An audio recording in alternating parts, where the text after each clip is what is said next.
This piano was likely once a top-of-the-line instrument for the Beckwith Piano Company in Chicago, but now it is but a $25 piano sitting in a cold garage at Good Sam's thrift store in Johnson City, Tennessee. This piano is about to be thrown into the dumpster, but before its life ends, I want to show it a little bit of love that it definitely deserves, because although it does have a lot of things wrong with it, it's still surprisingly playable. The action feels moderately decent. The tone of the piano is surprisingly good for what it is and the state that it's in. So let's take a closer look at the piano, and I'll show you some of the things that are wrong with it, some of the things that are good about it, and then we'll hear how it sounds.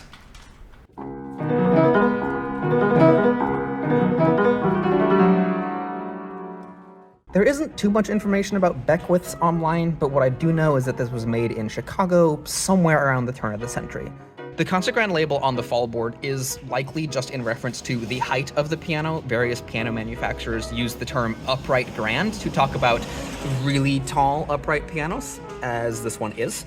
It's basically just a marketing gimmick, although there is some merit to calling tall upright pianos vertical grands, but we'll save that topic for another video. If we look at the keyboard here, we can see that these are the original ivory keys that are quite badly chipped. Fortunately, these are rather easily replaceable. You can just pop them off and put new ones on. It's missing a key top, but we have the replacement right here. These are two-piece ivories. You can see the line that separates the back piece from the front piece. This is most common, although some high-end pianos at the time did use one-piece ivories. If we close the Fallboard, we can take a look at what this piano's finish once looked like.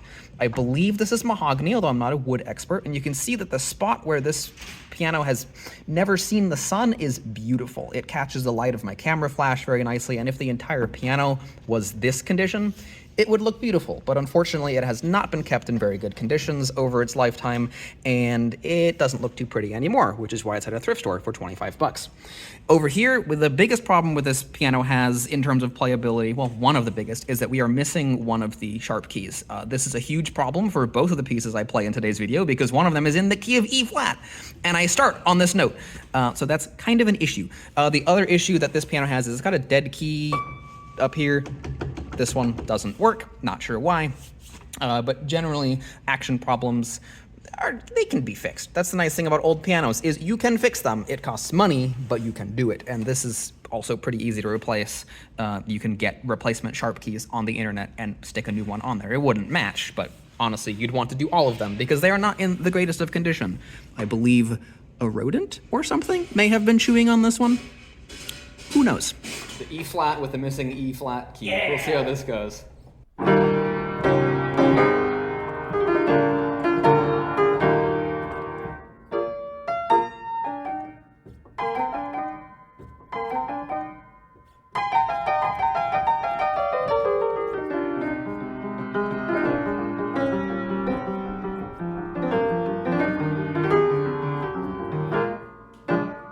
A couple of interesting things to note about the cabinet of this piano is that these weird doors here can tell you that this once was a player piano. This is where you would have accessed the piano roll. You would have loaded rolls there, and then you could have watched them move, and it would have played itself. Down here at the bottom of the cabinet, you can see this door here was for the pedals. You would open up that door, and pedals would unfold, and you would pump them, and through air pressure, a whole bunch of steampunk nonsense would happen inside of the piano, and it would begin to play itself.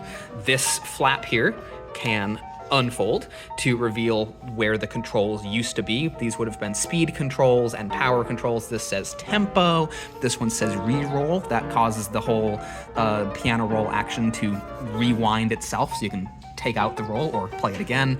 You have dynamics control over here. You have loud and very soft. Those weren't very effective from the player pianos I've seen.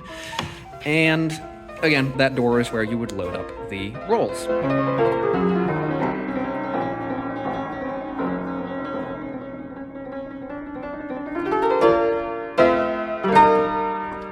Taking a look at the inside of this piano, we can not only see that all of the player piano mechanisms are removed. Here's a big hole where something related to that used to go, but we can also see that everything in here is all original. These are the original bass strings, the action is original, and although it is not in great shape, you can see that the hammers are not perfectly aligned anymore. We do have that one dead key that's up here. I don't know what is broken here. Something, probably fixable. Although it's not in perfect shape, it is in surprisingly decent shape for a $25 thrift store piano. Look, someone's actually done their own repair to this bridle strap on this key here. And although it's just a weird piece of felt, it works just fine. That's kind of cool. You can see our serial number here is 44655. From what I've been able to find online, this puts the piano to somewhere around the turn of the century, early 1900s, maybe late 1800s, but based on the scale design and the design of the piano inside, I am not going to guess that it was late 1800s. My guess is 1900, 1910, something like that. So someone at one point cared for this piano to some extent. They took the effort to remove all of the player piano nonsense, and they also did a DIY repair. And now this piano is at a thrift store for $25. I love how pristine the harp is. It's like, the camera makes it look a little bit better than it is, but it is surprisingly clean inside of here. Like, for a $25 thrift store piano, the dust is, that dust doesn't even want to come off. So you've got some time, I don't know why that won't come off. Why won't that come off? So you do have the dust of ages that has built, the sands of time have ended up in this piano. So it would need a thorough deep clean to become factory showroom ready. We do have some rust on the strings up here. That is actually not really that good. But again, it's a $25 thrift store piano. Ooh, a dead cockroach. I think my favorite little goofy design aspect of this piano is the placement of the all workmanship guaranteed badge. That could have been anywhere else on the entire harp of the piano, and yet they chose to put it here where they had to bend the text around this giant bolt. They could have literally just moved it here and it would have been fine. Maybe they liked the shape of the text because it is a little bit evocative of the shape of the tuning pins and the scale design of the piano. Who knows? I just think it's very amusing, and I like it a lot. On this wooden rail behind the action, you can see, kind of, through the... I don't remember what the name of those rods are that go from the back of the key up to the action. Somebody in the comments will tell me. But on this rail that lies behind those, you can see that there is a wooden bar that has the Beckwith logo stamped into it, as well as a serial number. I think it says 1558, or maybe a 1556. Maybe that will tell us more information about this piano. But what it tells me is that possibly some parts of this action, if not the entire thing, was probably made in-house at the Beckwith factory. This is not something you see very much today. Most piano manufacturers use Renner actions. Pretty much almost everything does. Kawai has their own designs. Yamaha, I think, has their own designs. Steinway has the accelerated action. And Mason Hamlin uses the Wessel, Nickel, and Gross action. So there are certainly more than one action. But the vast majority of modern pianos, I think it's fair to say, do not make their actions in-house. And Beckwith and many other piano manufacturers back in this day probably did. So that's kind of a neat little detail. Obviously, this piano is not perfect, and it has quite a few issues with it. So you might wonder, why are you taking the time out of your day to film a junk piano at a thrift store? And the answer for that is, I've already mentioned in the video, this once was a really nice piano. And it's already lasted a lifetime. This piano is probably 100 years old, if not more, and it is still playable. You can still make music with it, and that alone is impressive. This is not a $25 piano. It is. That's what you can buy it for at the shop. But at the end of the day, you need to pay somebody to move it out of here. It weighs 700 to 800 pounds, so you'll probably need a few people. You'll need somebody to tune it, or maybe you can tune it yourself. You'll need somebody to fix the few dead keys and the missing key tops, or you could do it yourself. It's not that hard. And on a piano like this, if you mess it up, whatever. But what I'm trying to say here is that at the end of the day, this piano will cost you more than $25. It will probably cost you several hundred minimum to get it into your home and be a better instrument. That is not factoring into the equation that you could, in theory, restore this piano, spend several $1,000s on it, and get another instrument that would last a lifetime. Again, this piano's already lasted a lifetime. Throw a few thousand at it, it will last another lifetime. Will it be financially responsible? Not really. But you could do it, and that alone is really cool. For the same price of moving this piano into your home, again, it costs money to move it, it costs money to tune it, and it will cost money to repair the few things that are the minimum number of things that are wrong with it. For that same amount of money, you could probably get a drop-shipped keyboard from China through Temu sent straight to your door and unpackage it and have a playable instrument that would arguably be more playable than this one is right now.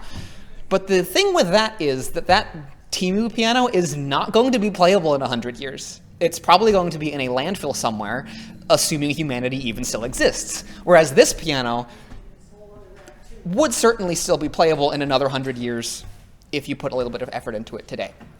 And that, I think, is the thesis statement of this video.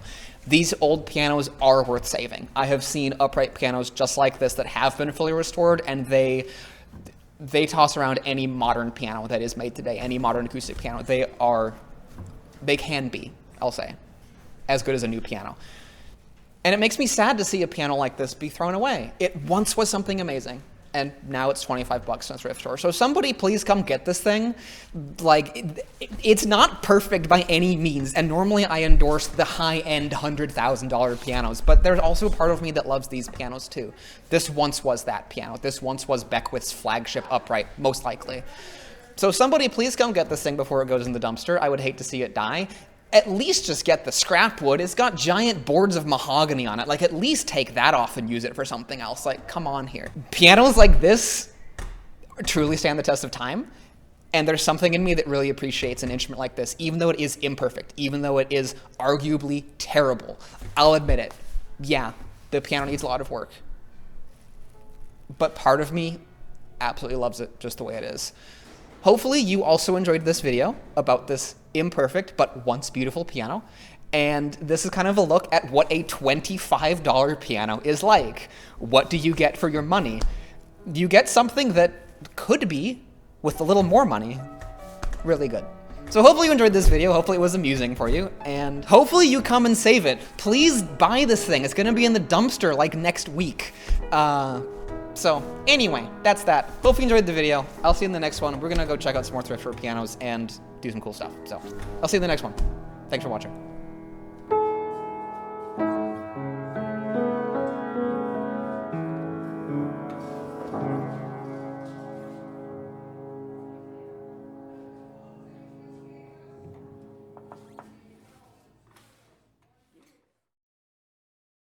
Go ahead and take it home with you.